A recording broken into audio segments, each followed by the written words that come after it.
ممیز ہو گیا. سب بنی ہاشم حضور کا ساتھ دے رہے ہیں، ابو طالب کی زیر قیادت، زیر سیادت. لیکن یہ شخص جو ہے نہایت بغض میں، دشمنی میں، اور یہ بغض اور دشمنی میں نہ صرف شدت بلکہ کمینگی کا عنصر بھی شامل تھا. اس کے لیے چند مثالیں اپنے ذہن میں رکھ لیجئے. اس کے 2 بیٹوں کا رشتہ تھا یا نکاح ہو چکا تھا حضور کی 2 صاحبزادیوں سے. یہ نکاح بھی ہو گیا ہو، اگر رخصتی نہ ہوئی ہو تو وہ رشتے میں اور نکاح میں، اور اس وقت تک ظاہر بات ہے ابھی شریعت اسلامی تو نازل نہیں ہوئی تھی، قوانین تو ابھی نہیں آئے تھے. اس اعتبار سے وہ کیا شکل تھی ہم تفصیل سے نہیں کہہ سکتے، لیکن بہرحال منسوب تھی یا یہ کہ نکاح ہو چکا. اس نے کہا دونوں سے میں تم سے مقاطعہ کر لوں گا اگر تم نے طلاق نہ دی محمد کی دونوں بیٹیوں کو صلی اللہ علیہ وسلم. ان دونوں نے اپنے بات کا کہنا مان کر باپ کا اور آ کر حضور کے سامنے، ایک نے بہت زیادہ گستاخی کا معاملہ بھی کیا، دونوں نے طلاق دی، کھڑے ہو گئے ڈٹ کر ہم آپ کی دونوں بیٹیوں کو طلاق دیتے ہیں. اور ایک نے غالباً عتیبہ اس کا نام تھا، اس نے حضور پر تھوکا بھی، اگرچہ وہ حضور پر نہیں پڑا اس کا تھوک، لیکن اس نے تو تھوک دیا نا، حضور تک پہنچا یا نہیں پہنچا. جس نے پتھر اٹھا کر دے مارا اس نے تو پتھر دے مارا، وہ پتھر اس کو لگا یا نہ لگا وہ تو اپنے عمل کا کسب کر چکا. تو حضور نے بد دعا دی تھی اسے عتیبہ کو کہ اللہ اپنے کتوں میں سے کسی کتے کو اس شخص پر، اس نوجوان پر مسلط کر دے. چنانچہ یہ اس کا حشر ہوا ہے کہ وہ اپنے باپ کے ساتھ، ابو لہب بھی ساتھ تھا اور یہ دونوں بیٹے بھی ساتھ تھے. یہ شام کی طرف گئے ہیں قافلہ لے کر، ایک تجارتی قافلہ، غالباً واپسی پر کہیں پڑاؤ تھا تو بتایا گیا کہ اس وادی میں کبھی کبھی شیر آ جاتا ہے. ابو لہب کو یاد آ گیا کہ محمد نے یہ بد دعا دی تھی صلی اللہ علیہ وسلم. اس نے کہا قافلے والوں سے بھائی کوئی خصوصی اہتمام کرو میرے بیٹے کا، اس کا عتیبہ کا، اس لیے کہ مجھے اندیشہ ہے. تو انہوں نے یہ کیا کہ اس کو درمیان میں اس کے سونے کی جگہ جو بھی تھی اس کے چاروں طرف اونٹوں کی قطاریں بٹھا دی، فصیلیں بنا دی اونٹوں کی، اور اس کی حفاظت کے لیے گویا قلعہ بند کر دیا اور سو گئے. رات کو پوری رات جاگ تو نہیں سکتے تھے، لیکن یہ کہ رات کو شیر آیا اور ان تمام فصیلوں پر سے وہ گزرا اور جا کر اس نے اسے پھاڑ کھایا. یہ اس کا انجام ہوا ہے. حضور صلی اللہ علیہ وسلم کی بد دعا جو ہے اس کا یہ نتیجہ نکلا ہے. اسی طریقے سے یہ میں سنا چکا ہوں آپ کو سورۃ الکوثر کے ابتر کے ذکر میں کہ یہ شخص اتنا کمینہ ہے کہ جس رات حضرت قاسم کا انتقال ہوا ہے، حضور کے سب سے بڑے صاحبزادے، انہی کے حوالے سے کنیت جو ہے حضور کی ابو القاسم ہے، اس رات انتقال ہوا ہے. خوشی کے مارا دوڑا ہوا گیا ہے قریش کے جہاں ان کا لگا ہوا تھا مجمع، جو بھی ان کی چوپال تھی، کہ خوشخبری ہو، تانیت ہو، محمد ابتر ہو گیا، یعنی محمد کا سلسلہ نسل کا جو ہے منقطع ہو گیا، اب ان کی نسل ہے ہی نہیں، کوئی نام لینے والا رہے گا ہی نہیں. یہ جتنے دن بھی ہمیں ستا لے اور ہمارے معبودوں کو برا بھلا کہہ لے، لیکن یہ کہ بہرحال آگے اس کا نام لینے والا کوئی نہیں. اسی میں وہ سورہ کوثر میں آیا تھا ان شانئک ھو الابتر، اے نبی آپ کا سلسلہ منقطع ہونے والا نہیں ہے. رفعنا لک ذکرک، آپ کا ذکر تو بلند سے بلندتر ہوتا چلا جائے گا. ہاں آپ کا دشمن جو ہے وہ ابتر ہے، اس کا کوئی نام لیوا نہیں رہے گا. تو یہ واقعہ بھی نوٹ کر لیجیے. پھر یہ کہ ایک دیوار بیچ کا یہ ہمسایہ تھا حضور کا، سگا چچا ہے، ایک ہی خاندان کے لوگ جیسے رہتے ہیں گاؤں میں بھی آج کل رہتے ہیں، کوئی بڑے بڑے محل اور وہ بیگھوں میں پھیلی ہوئی یا وہ کنالوں کی بنی ہوئی کوٹھیاں تو تھی نہیں، چھوٹے چھوٹے گھر ہیں، دیوار بیچ میں.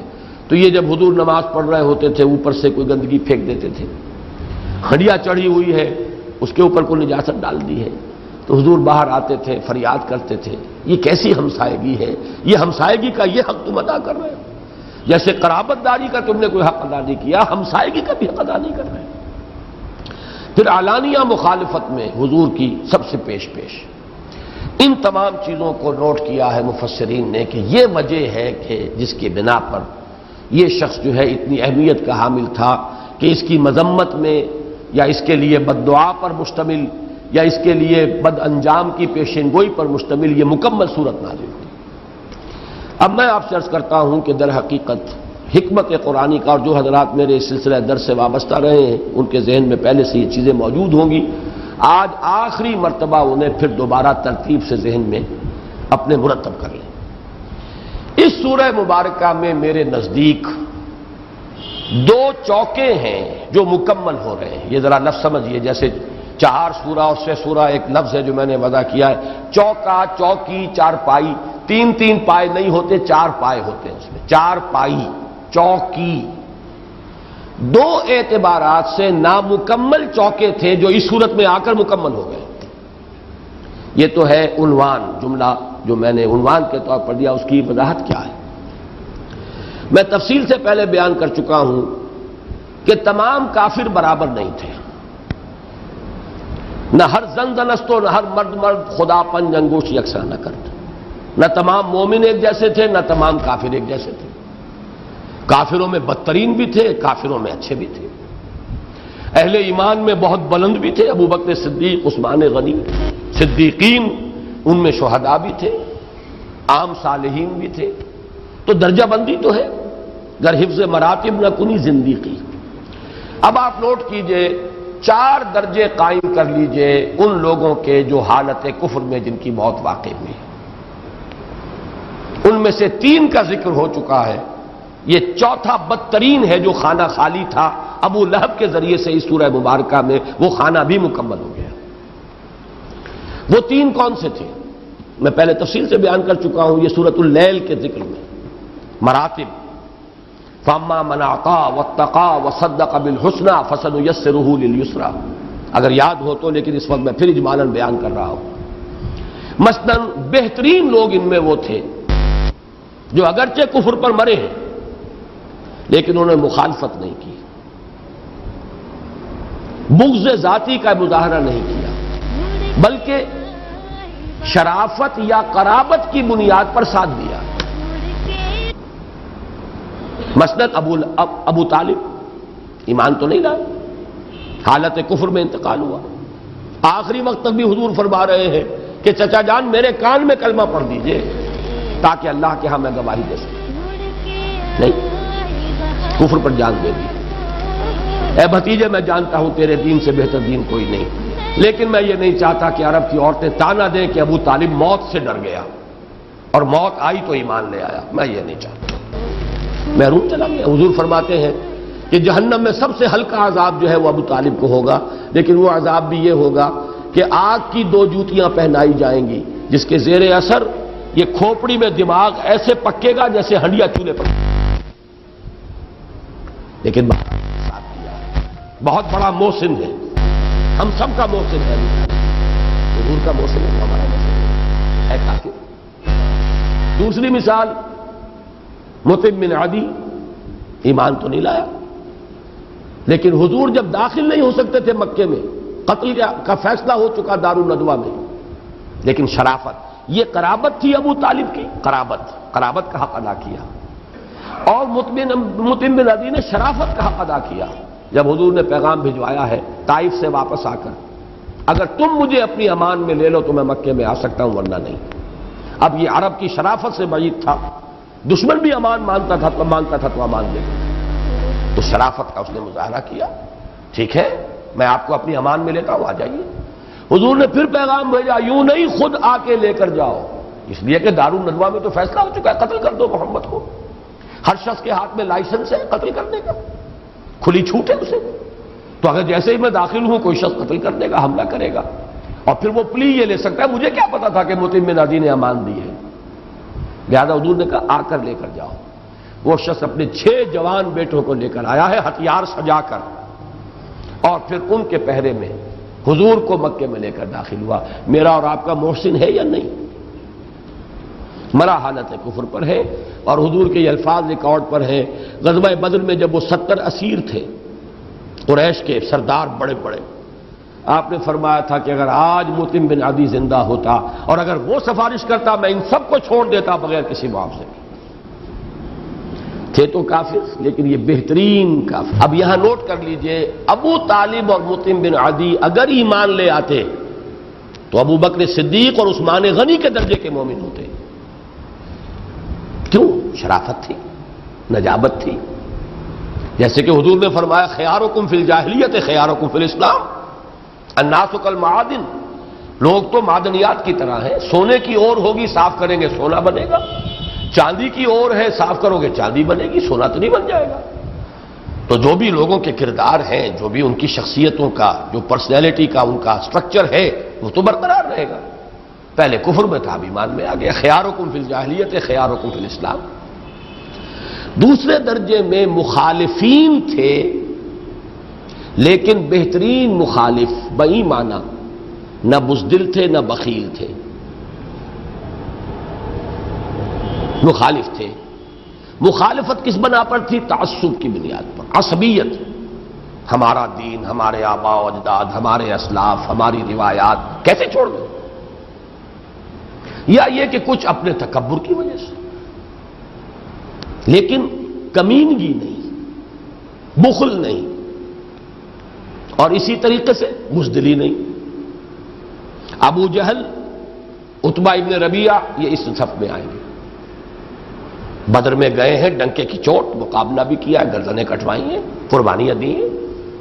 نہ بخیل تھے، ابو جہل کا قول میں سنا چکا ہوں آپ کو، بنو ہاشم نے کھانے کھلائے، ہم نے ان سے بڑھ کر کھلائے۔ بزدل بھی نہیں ہے، بخیل بھی نہیں۔ یہ ہے کہ مخالف تو ہے، لیکن مخالفین میں یہ بہترین لوگ تھے۔ اسی لیے میں بیان کر چکا ہوں سورۃ العلق میں، اگر یہ ایمان لے آتا تو کیا ہوتا؟ کبھی تم نے غور کیا؟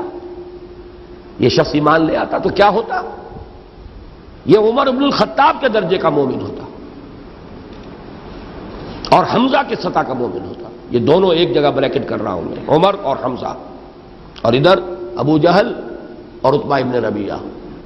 دلیل تو میرے پاس اتنی قوی ہے جس کو کوئی شخص رد کر ہی نہیں سکتا۔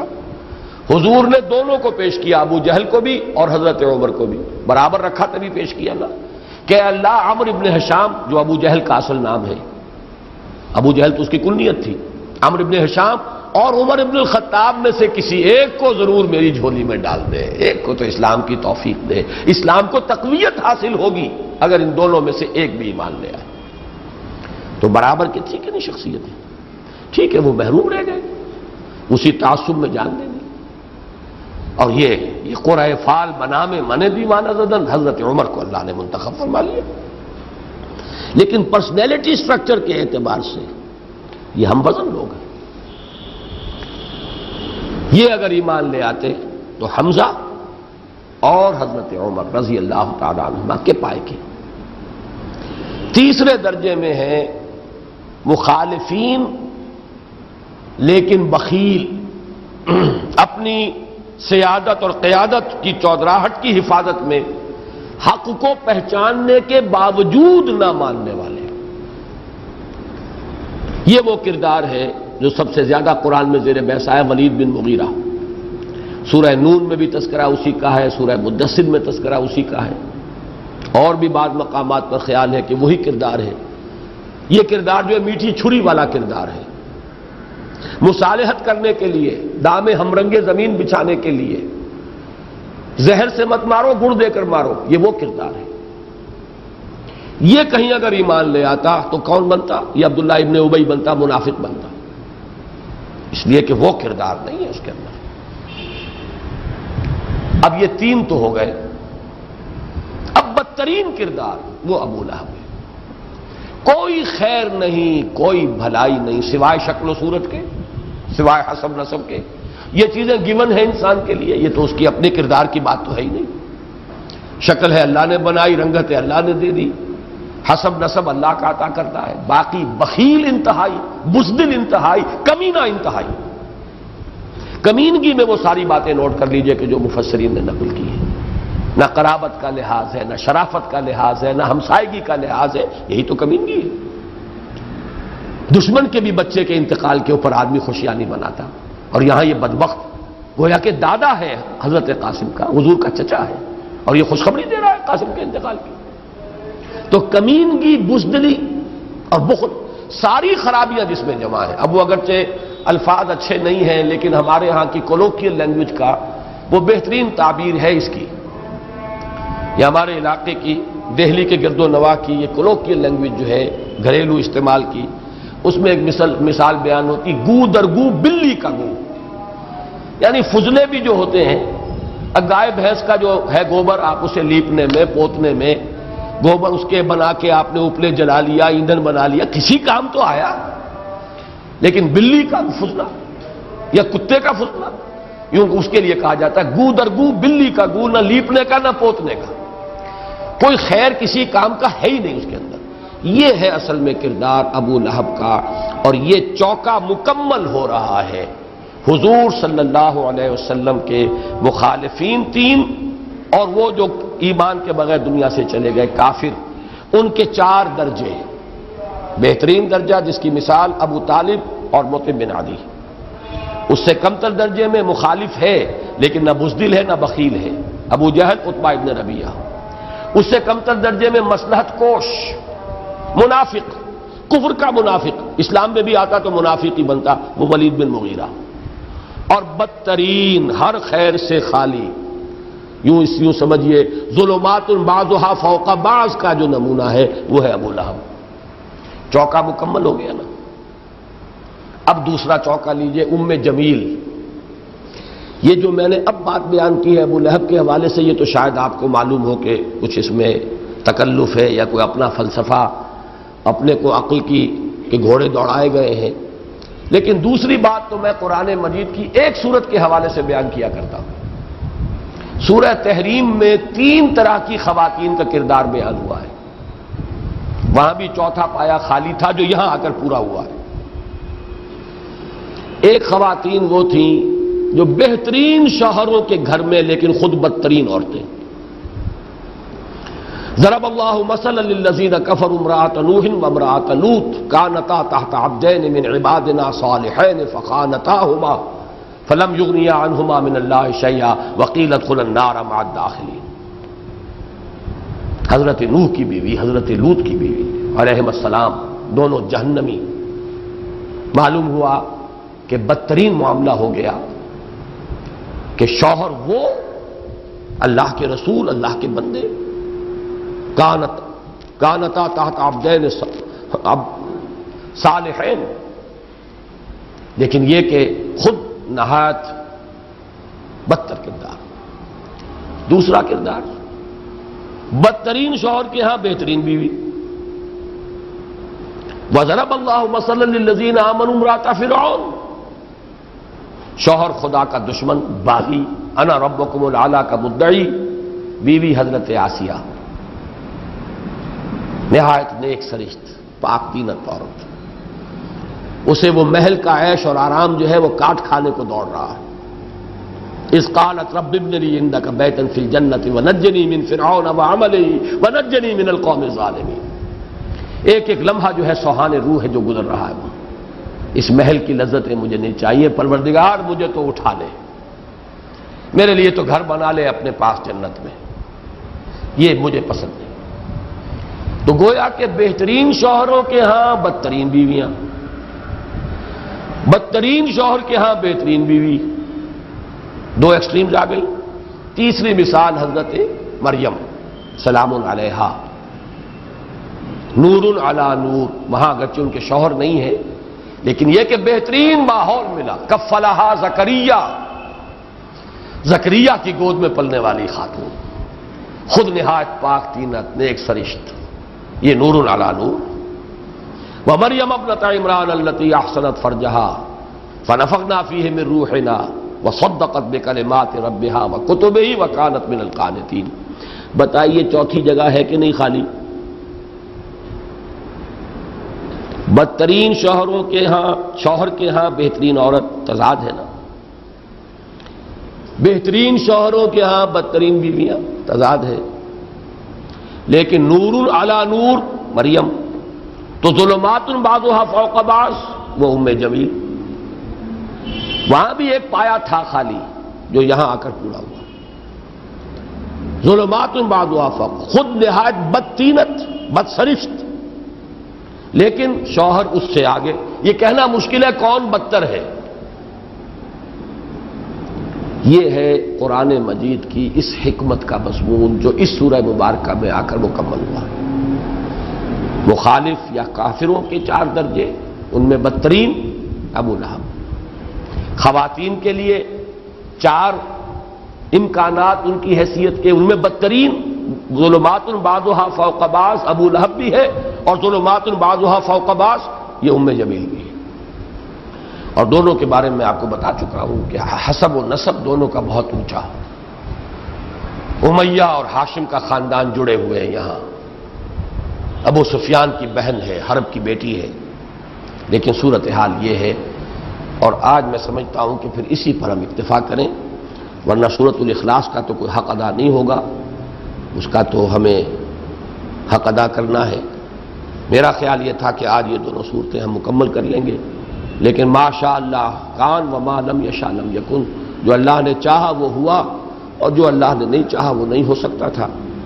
اب اگلے جمعے کا مسئلہ یہ ہے کہ جمعہ تو میرا ہے کراچی میں، لیکن میں ابھی یہ طے کر لیتا ہوں کہ ہفتے کو میں واپس آ جاؤں گا، اور ہفتے کا درس ہوگا اور سورہ اخلاص انشاءاللہ تعالی اگلے جمعے میں ہم پڑھیں گے۔ باقی اس کی جو عظمت ہے، اس کا جو مقام و مرتبہ ہے، وہ کسی کو بتانے کی ضرورت نہیں ہے۔ البتہ یہ ضرور آپ کیجئے کہ اپنے احباب کو جو بھی اس درس میں تسلسل کے ساتھ شرکت کرتے رہے ہیں، بعض لوگوں کو معلوم نہیں ہوتا کہ درس کا سلسلہ ہو گیا، 1 مہینے کا وقفہ ہو گیا تھا، تو میرا تو یہ خیال تھا کہ اگر یہ دونوں صورتیں آج ہم پڑھ لیتے تو معوذتین، پھر چونکہ ایک سفر بیرونی شاید میرا ہو اس مہینے کے آخر میں، پھر ناغے آنے ہیں، تو اگلے مہینے پھر ہم اس کے لیے ایک تقریب بھی منعقد کریں۔ یہ ہمارا مسلسل درس قرآن جو ہے یہ اختتام کو پہنچے گا معوذتین پر، لیکن یہ کہ اب اس کا جو ٹائم ٹیبل میں نے ذہن میں بنایا تھا وہ تو درہم برہم ہو گیا، اس لیے کہ آج ہم صرف سورہ لہب تک ہی اپنے اس درس کو رکھ سکے ہیں۔ اب جو بھی اللہ کو منظور ہوگا، بہرحال یہ نوٹ کر لیجئے، اگلے ہفتے انشاءاللہ العزیز یعنی 12 تاریخ کو ہم سورہ اخلاص کا مطالعہ کریں گے۔